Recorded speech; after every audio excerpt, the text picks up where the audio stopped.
Hi guys. तो आज का हमारा टॉपिक है रेस्टिंग मेम्ब्रेन पोटेंशियल। ठीक है, रेस्टिंग मेम्ब्रेन पोटेंशियल के बारे में आज हम पढ़ने जा रहे हैं। अभी तक इस चैप्टर में हमने जो जो पढ़ा वो सारी बेसिक चीज़ें थी। ठीक है, जो ट्रांसपोर्टेशन के बारे में हमने अभी तक जो पढ़ा है वो सारा बेसिक पार्ट था। लेकिन इस पार्ट का जो मेन चंक है, जो मेन सबसे इम्पोर्टेंट जो पार्ट है, वो है यहाँ से रेस्टिंग मेम्ब्रेन पोटेंशियल और एक्शन पोटेंशियल, जिसकी अभी हम बात करेंगे। ठीक है, तो पढ़ते हैं रेस्टिंग मेम्ब्रेन पोटेंशियल। तो देखिए, ये फिर से मैंने यहाँ पे बना दिया, ये हमारी सेल और प्लाज्मा मेम्ब्रेन या सेल मेम्ब्रेन। ठीक है, तो ये है हमारी सेल मेम्ब्रेन। सेल के अंदर क्या होता है, हमारे पास एक बड़ा सा न्यूक्लियस होता है। सेल के अंदर हमारे पास क्या होगा, बड़ा सा, यह है ब्लू कलर का, मैंने यहाँ पर न्यूक्लियस बनाया। और न्यूक्लियस के अंदर क्या होता है मेरे पास, स्पेसिफिकली ये है हमारा डीएनए। ठीक है, ये हमारा डीएनए। अच्छा, अब यहाँ पे मुझे एक बात बताए, जब भी हमारे बॉडी में प्रोटीन बनता है तो प्रोटीन कैसे बनता है, क्या प्रोसेस होती है प्रोटीन बनने के लिए। प्रोटीन बनने के लिए हमारे पास जो प्रोसेस होती है, उसको, वो मैकेनिज्म का नाम क्या है, उस मैकेनिज्म का नाम है सेंट्रल डॉगमा। जिस मैकेनिज्म का मैं जिक्र कर रहा हूँ वो है हमारा सेंट्रल डॉगमा। क्या मतलब होता है सेंट्रल डॉगमा का? सेंट्रल डॉगमा का सिंपल सा मतलब ये होता है कि हमारे पास न्यूक्लियस के अंदर क्या है, डीएनए है। और जो डीएनए है वो क्या करता है, ट्रांसक्राइब करता है, क्या करता है, सॉरी, या ट्रांसक्राइब करता है। और जब भी डीएनए का ट्रांसक्रिप्शन होता है तो क्या बनता है यहाँ पर, एमआरएनए। क्या बनता है, एमआरएनए। ठीक है, और एमआरएनए बनने के बाद इसका क्या होगा, ट्रांसलेशन। क्या होगा, ट्रांसलेशन। और जब ट्रांसलेशन होगा तो एमआरएनए क्या बनाएगा, प्रोटीन बनाएगा। ठीक है, तो बात आपको समझ आई, मैंने क्या बताया, मैं रिपीट कर रहा हूं। डीएनए से एमआरएनए बनने की जो प्रोसेस है उसको हम कहते हैं ट्रांसक्रिप्शन। ये हमारी ट्रांसक्रिप्शन, याद रखना ये बात। ठीक है, और एमआरएनए से प्रोटीन बनने की जो प्रोसेस है उसको हम कहते हैं ट्रांसलेशन। ये हमारा ट्रांसलेशन। सही बात, समझ आई। तो ये हमारा सेंट्रल डॉगमा। अब यहाँ पे मैं आपको डायग्रामेटिकली यहाँ पर मैं आपको रिप्रेजेंट करता हूँ। देखिए, यहाँ पर मैं आपको बताता हूँ। जैसे मान के चले कि ये है हमारा डीएनए, और डीएनए से क्या बनेगा, डीएनए से क्या बनना है, एमआरएनए बनना है। ये है हमारा एमआरएनए, और इस प्रोसेस को हमने क्या नाम दिया था, ट्रांसक्रिप्शन। एमआरएनए से क्या बनेगा, एमआरएनए से ट्रांसलेशन होने के बाद क्या बनेगा, प्रोटीन बनेगा। ठीक है, लेकिन यहाँ पे हमें प्रोटीन के बारे में पढ़ने की क्या जरूरत है, क्योंकि मैं जिस प्रोटीन की यहाँ पर बात कर रहा हूँ वो है हमारे पास तीन।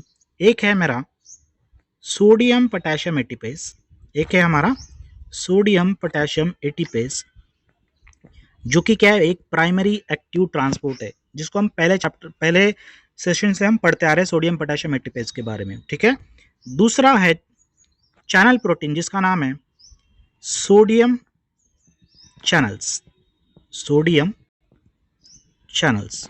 ठीक है, और तीसरा चैनल है जिसका मैं नाम यहाँ पर मेंशन कर रहा हूँ, वो है हमारा potassium leaky channels, potassium leaky channels.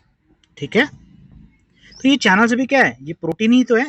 ठीक है, तो देखिए यहाँ पर कौन कौन से प्रोटीन की हम बात कर रहे हैं। एक है हमारा सोडियम पोटेशियम एटीपेस, एक है हमारा सोडियम चैनल्स, और एक है हमारा पोटेशियम लीकी चैनल्स। यहाँ पे क्या हुआ, डीएनए से क्या हुआ, डीएनए से बना एमआरएनए, एमआरएनए से बना प्रोटीन। और हम कौन से प्रोटीन की यहाँ पर बात कर रहे हैं, एक है हमारा सोडियम पोटेशियम एटीपेस, एक है हमारा पूरा सोडियम चैनल्स, और एक है पोटेशियम लीकी चैनल्स। समझ आई बात? ओके। अब वैसे देखा जाए तो एक्शन पोटेंशियल का मतलब क्या होता है, इसके नाम में लिखा है, देखिए, रेस्टिंग। रेस्टिंग इसका मतलब क्या होता है, देखिए, अगर हम इसकी प्लेन डेफिनेशन देखें तो इसकी डेफिनेशन ये होती है कि इट इज द पोटेंशियल, या it is a trans membrane potential across the cell membrane. It is a trans membrane potential across the cell membrane when cell is not excited, or when cell is not doing its work, or when cell is in relaxed state। इसको क्या कहते हैं हम, resting membrane potential. तो ये होगी definition उसकी। Definition तो ठीक है, लेकिन ये बनता कैसे है, इसका क्या इंपॉर्टेंस है, ये कैसे बनता है, ये सारी चीजें हम क्या करेंगे, अभी वन बाय वन डिस्कस करेंगे। ठीक है, तो चलो डिस्कस करते हैं रेस्टिंग मेम्ब्रेन पोटेंशियल बनता कैसे। ठीक है, तो ये है हमारे पास फिर से, ये हमारे पास हमारी सेल और सेल मेम्ब्रेन, ये हमारी सेल और सेल मेम्ब्रेन, ठीक है। और सेल के इनसाइड क्या है हमारे पास, nucleus. Inside we have nucleus and DNA, तो ये है हमारा न्यूक्लियस और साथ में मैंने यहाँ पे बना दिया डीएनए। और क्योंकि मैं प्रोटीन की बात कर रहा हूँ तो यहाँ पर जो प्रोटीन है, जो जिसकी हम यहाँ पर बात करना चाह रहे हैं अभी पहले, वो है हमारा सोडियम पोटेशियम एटीपेज। तो देखिए यहाँ पर मैंने क्या बना दिया, ये है हमारा सोडियम पोटेशियम एटीपेज। क्या काम पड़ा था इसका हमने, सोडियम पोटेशियम एटीपेज का काम क्या होता है। Sodium potassium ATPase has got 3 binding sites inside. देखिए यहाँ पर जो इनसाइड का व्यू है, इसमें कितनी बाइंडिंग साइट है, 3 बाइंडिंग साइट्स है। और यहाँ पर कौन बाइंड करता है, सोडियम। देखिए तो यहाँ पर मैंने सोडियम बाइंड कराया है, ठीक है, 3 सोडियम यहाँ पर इनसाइड में बाइंड हो चुका है। आउटसाइड में कौन बाइंड करता है, आउटसाइड में 2 पोटेशियम बाइंडिंग साइट्स होती है, तो यहाँ पर कौन बाइंड करेगा, पोटेशियम बाइंड करेगा, ठीक है। तो ये हो गया पोटेशियम बाइंड। अब क्योंकि ये प्राइमरी एक्टिव ट्रांसपोर्ट है तो इसको क्या लगने वाली है, एटीपी। तो मैंने यहाँ क्या किया, ये पोटेशियम जो सोडियम पोटेशियम एटीपेज है, इसने क्या किया, कंज्यूम एटीपी को। और एटीपी टूटने के बाद क्या बनने वाला है यहाँ पर, एडिनोसिन डाइफॉस्फेट या ADP plus inorganic phosphate. And side by side क्या रिलीज होने वाली है, एनर्जी। ये एनर्जी कैसे रिलीज हो रही थी मैंने आपको बताया था फर्स्ट सेशन में, ठीक है, वो आप एक बार फिर से देख लेना अगर आप कंफ्यूज हो रहे हो तो, ठीक है। तो यहाँ पर क्या बनी, ये एनर्जी, और यही तो सेम एनर्जी है जो क्या कर रहा है हमारा सोडियम पोटेशियम एटीपेज, क्या कर रहा है, यूज कर रहा है to transport what, 3 sodium out and 2 potassium inside the cell. समझ आई बात। तो ये हो गया हमारा सोडियम पोटेशियम एटीपेज, ठीक है। अब हम बात कर रहे हैं कि ये सोडियम पोटेशियम एटीपेज हमें रेस्टिंग मेम्ब्रेन पोटेंशियल या आरएमपी जिसकी हम बात कर रहे हैं, ये कैसे बनाने में इसकी हेल्प करता है। सुने अभी, जब भी याद रखना ये बात, जब भी सोडियम पोटेशियम एटीपेज काम करता है तो ये सेल के अंदर क्या बनाता है, निगेटिविटी या पॉजिटिविटी। ये यहाँ पर देखना कि ये हमारे पास है यहाँ पे 3 सोडियम, ठीक है। तो सोडियम पोटेशियम एटीपेज ने करना क्या है, 3 सोडियम को सेल के बाहर भेजना है। तो मैंने बाहर भेजा 3 सोडियम को और साथ में मैंने 2 पोटेशियम को सेल के अंदर लाना है। अब ये कर क्या रहा है, जब ये 3 सोडियम को बाहर भेजेगा और 2 पोटेशियम को सेल के अंदर लाएगा तो नेट कितना चार्ज बन रहा है, +1। सॉरी, डिफरेंस कितना बन रहा है, प्लस, ये स्किप कर दो यहां से। तो मेरा सिंपल सा कहने का ये मतलब है कि जब आप 3 सोडियम बाहर भेजोगे and you are getting 2 potassium in, तो यहाँ पे सेल के अंदर क्या बनने वाली है, निगेटिविटी। क्या बनेगी, निगेटिविटी, क्योंकि आपने एक पॉजिटिव आयन सेल के अंदर कम लाया है और 3 भेजे हैं और बदले में आपने 2 लाए हैं, तो एक कम है मेरे पास। तो इंस्टेड हम क्या बोल सकते हैं कि सेल के अंदर क्या बन रही है, निगेटिविटी बन रही है। बात समझ आई, ठीक है। याद रखना, जब भी ये सोडियम पोटेशियम एटीपेज काम करता है उस समय अप्रोक्सीमेटली ये कितनी निगेटिविटी बनाता है, -5 मिली वोल्ट। ये बात इंपॉर्टेंट है, याद रखना है। क्या कहा मैंने, रिपीट करता हूं, जब भी सोडियम पोटेशियम एटीपेज काम करता है तो ये सेल के इनसाइड कितनी निगेटिविटी बनाता है, -5 मिली वोल्ट। और मैं अगर आपको रेस्टिंग मेम्ब्रेन पोटेंशियल की वैल्यू बता दूं, पहले मैं वैल्यू बता देता हूं। रेस्टिंग मेम्ब्रेन पोटेंशियल की वैल्यू होती है अप्रोक्सीमेटली -90 मिली वोल्ट। ये है हमारी वैल्यू। हम कहाँ पर है अभी, -5 मिली वोल्ट पे। हम कहाँ पर पहुंचना चाहते हैं, -90 मिली वोल्ट पर। बात समझ आई आपको। जो रेस्टिंग मेम्ब्रेन पोटेंशियल की वैल्यू कितनी होती है, ये होती है हमारे पास -90 मिली वोल्ट। और अभी जो सोडियम पोटेशियम एटीपेज काम करके कितना वैल्यू बना है सेल के अंदर, -5 मिली वोल्ट। समझ आई बात। जितनी एनर्जी हमें खाने से मिलती है, याद रखना ये बात कि जितनी भी एनर्जी हमें खाने से मिलती है उसकी अप्रोक्सीमेटली 20 से 25% एनर्जी ये अकेला बंदा खा जाता है। कौन, सोडियम पोटेशियम एटीपेज, ठीक है। तो ये मेजर क्या है, ये मेजर ईटर है। मतलब जो भी हम खाएंगे उसमें से हमें जो भी एनर्जी, जितनी भी एनर्जी मिलेंगी उसमें से 20 से 25% एनर्जी किसको लगने वाली है, सोडियम पोटेशियम एटीपेज को। और याद रखना कि ये जो सोडियम पोटेशियम एटीपेज है ये किसी पर्टिकुलर सेल के ऊपर नहीं होता, ये बॉडी के हर एक सेल के पास होता है। ये बॉडी के हर एक सेल के ऊपर होते हैं सोडियम पोटेशियम एटीपेज बम, ठीक है। और ये इंपॉर्टेंट है, इसका सिग्निफिकेंस क्या है हम आगे पढ़ेंगे अभी, ठीक है, तो ये हो गया, हमने कितनी वैल्यू बनाई है अभी, -5 मिली वोल्ट की।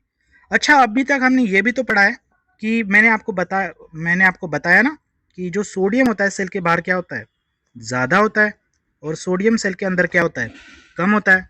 सोडियम सेल के अंदर क्या होता है, कम होता है।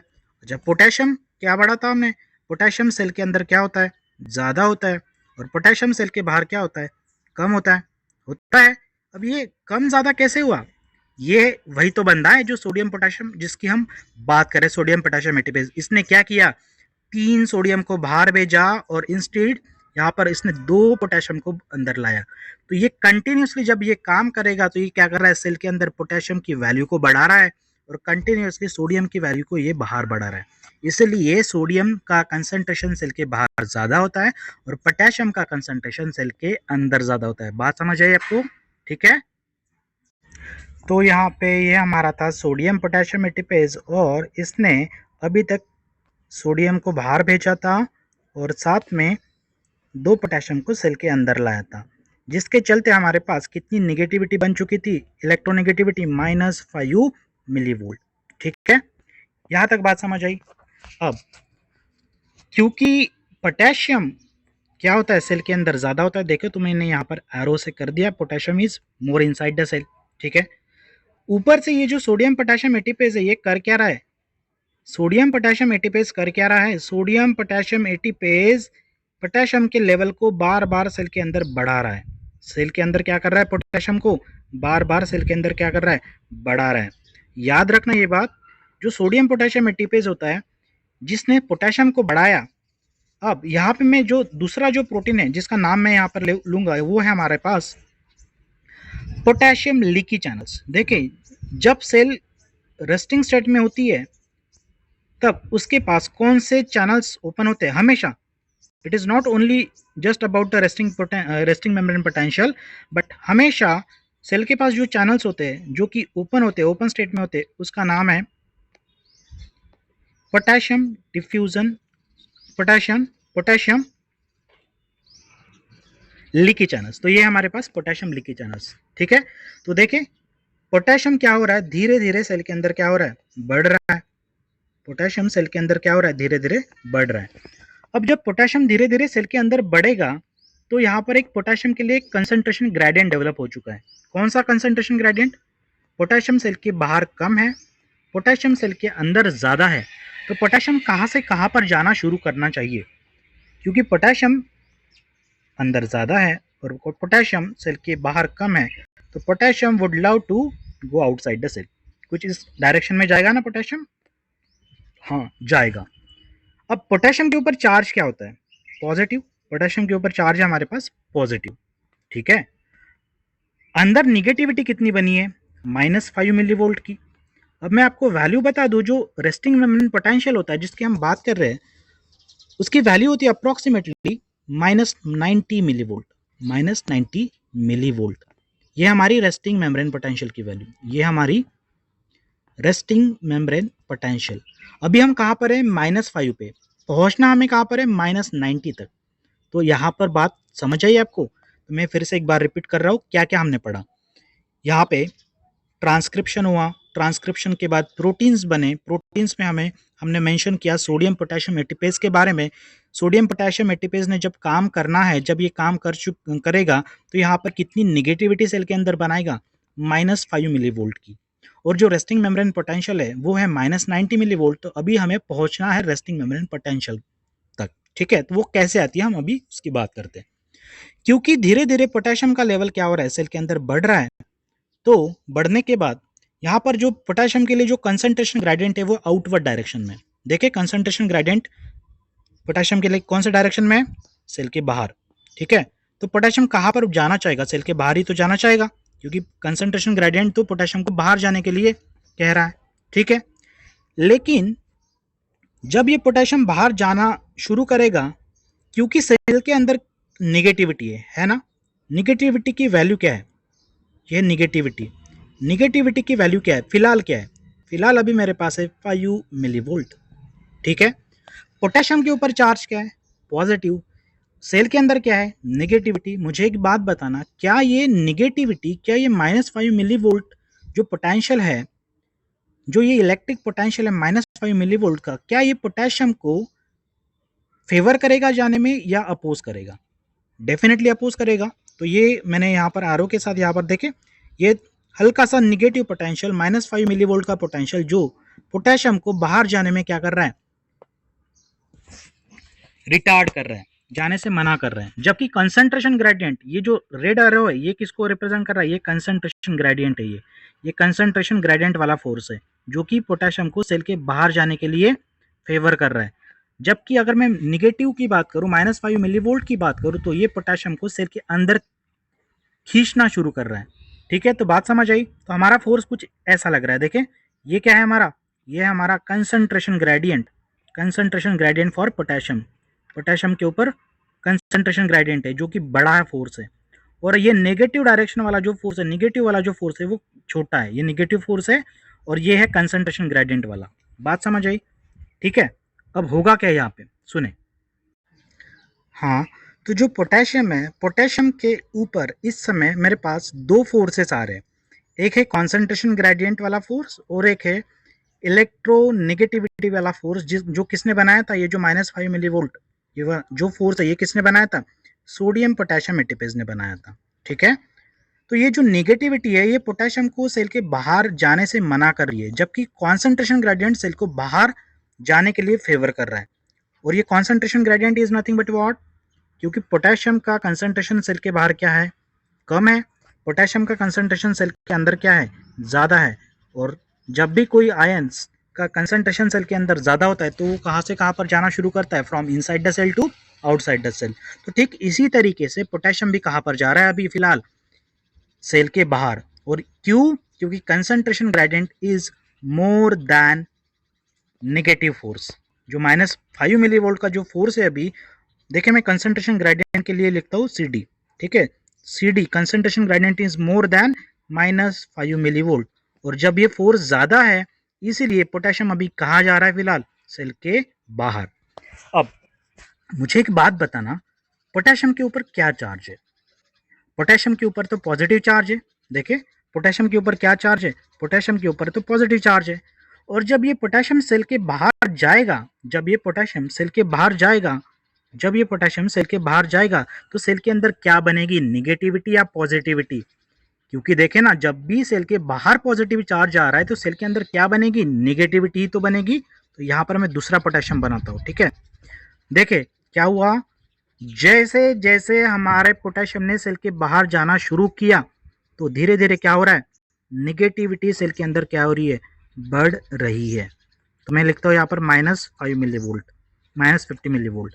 ठीक है, तो इमेजिन करते हैं कि जैसे जैसे पोटेशियम सेल के बाहर जाना शुरू कर दिया, क्योंकि पोटेशियम के ऊपर पॉजिटिव चार्ज है, तो ये जब जैसे जैसे पॉजिटिव चार्ज सेल के बाहर जाना शुरू करेगा तो सेल के अंदर क्या बढ़ेगी, निगेटिविटी बढ़ेगी।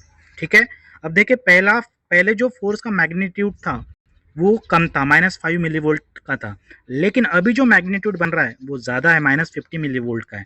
इसका मतलब मैं बोल सकता हूँ कुछ इस ऐसे कर सकता हूँ, इसको कुछ ऐसे लिख सकता हूँ ना, जो मैग्नीट्यूड है अब पोटेशियम का थोड़ा सा बढ़ गया, सॉरी जो निगेटिव फोर्स का था वो क्या हुआ, वो बढ़ गया। लेकिन जो पॉजिटिव फोर्स का जो फोर्स था वो क्या हो गया, उसका मैग्नीट्यूड वो थोड़ा सा कम हो गया। कंसंट्रेशन ग्रेडियंट जो था वो क्या हो गया, थोड़ा सा कम हो गया। समझ आई क्या बात आपको? ठीक है, इजी है। ठीक है, मैं रिपीट करता हूँ, जैसे जैसे पोटेशियम सेल के बाहर जाना शुरू करेगा और कौन से फोर्स के तहत, concentration gradient is the force which favours the potassium to go outside, और जो निगेटिविटी है वो पोटेशियम को सेल के अंदर खींचने में मदद कर रही है। ठीक है, तो यहाँ पे दो फोर्स लग रहे हैं पोटेशियम के ऊपर। जैसे जैसे पोटेशियम धीरे धीरे बाहर जाना शुरू करेगा वैसे वैसे जो निगेटिविटी है सेल के अंदर वो बढ़ेगी, और जब निगेटिविटी बढ़ेगी तो ये जो निगेटिव वाला जो फोर्स है ये जब बढ़ेगा तो ये पोटेशियम को क्या करेगा, ब्लॉक करने लगेगा। मतलब ये पोटेशियम को सेल के बाहर जाने में क्या करेगा, ब्लॉक करेगा। अब देखें यहाँ पर हम बोल सकते कंसंट्रेशन ग्रेडियंट अभी भी ज्यादा है किससे, -50 मिलीवोल्ट से, इसलिए पोटेशियम क्या कर रहा है, अभी भी सेल के बाहर जा रहा है। अभी भी सेल के बाहर क्या कर रहा है, पोटेशियम जा रहा है। ठीक है, अच्छा एक समय ऐसा आएगा एक समय ऐसा आएगा, पोटेशियम इतना बाहर जा चुका होगा, इतना बाहर जा चुका होगा कि जो अंदर की जो इलेक्ट्रोनेगेटिविटी है, जो सेल के अंदर की जो इलेक्ट्रोनेगेटिविटी है, वो इतनी बढ़ जाएगी कि वो क्या करेगी, पोटेशियम को टोटली क्या कर देगी, ब्लॉक कर देगी। पोटेशियम को क्या कर देगी, टोटली ब्लॉक कर देगी, क्योंकि ये वो फोर्स है जो पोटेशियम को क्या नहीं करने दे रहा है, सेल के बाहर नहीं जाने दे रहा है। बात समझ आई क्या? देखिए इस समय पोटेशियम के ऊपर लगने वाले जो दो फोर्सेस है, पहला है हमारा कंसंट्रेशन ग्रेडियंट, ये हमारा सी डी कंसंट्रेशन ग्रेडियंट, और ये है नेगेटिविटी जिसकी हम बात कर रहे हैं। अभी हम इसकी वैल्यू लिखता हूं मैं यहाँ पर -90 मिली वोल्ट।